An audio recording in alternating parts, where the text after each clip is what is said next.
حضرت علی رضی اللہ تعالی عنہ کا ارشاد گرامی ہے، کفر کے بعد سب سے بڑا گناہ کسی کی دل آزاری ہے۔ جب کوئی دوست تمہیں اپنا راز بتائے تو سمجھ لینا کہ وہ اپنی عزت تمہیں امانت دے رہا ہے، اس میں کبھی بھی خیانت مت کرنا۔ کسی کا عیب تلاش کرنے والے کی مثال اس مکھی جیسی ہے جو خوبصورت جسم کو چھوڑ کر صرف زخم پر بیٹھتی ہے۔ وقت اور دولت دو ایسی چیزیں ہیں جو انسان کے اختیار میں نہیں۔ وقت انسان کو مجبور اور دولت انسان کو مغرور بنا دیتی ہے۔ کامیابی حوصلوں سے ملتی ہے، حوصلے دوستوں سے ملتے ہیں، دوست مقدروں سے ملتے ہیں اور مقدر انسان خود بناتا ہے۔ تین چیزیں ہمارے ایمان کو تباہ کر دیتی ہیں۔ نمبر 1 امیروں کی محفل، نمبر 2 عورتوں کی صحبت اور نمبر 3 جاہلوں سے بحث۔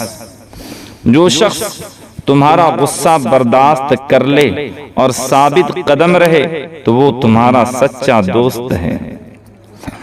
100 دوستوں سے بہتر وہ دشمن ہے جو دل میں نفرت تو رکھتا ہے لیکن منافقت نہیں کرتا۔ ایسی غربت پر صبر کرنا جس میں عزت محفوظ ہو اس امیری سے بہتر ہے جس میں ذلت و رسوائی ہو۔ رشتوں کی خوبصورتی ایک دوسرے کی بات کو برداشت کرنے میں ہے۔ بے عیب انسان تلاش کرو گے تو اکیلے رہ جاؤ گے۔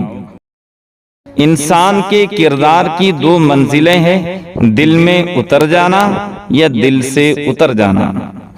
زندگی کی اصل خوبصورتی یہ نہیں کہ آپ کتنے خوش ہیں، بلکہ زندگی کی اصل خوبصورتی تو یہ ہے کہ دوسرے آپ سے کتنے خوش ہیں۔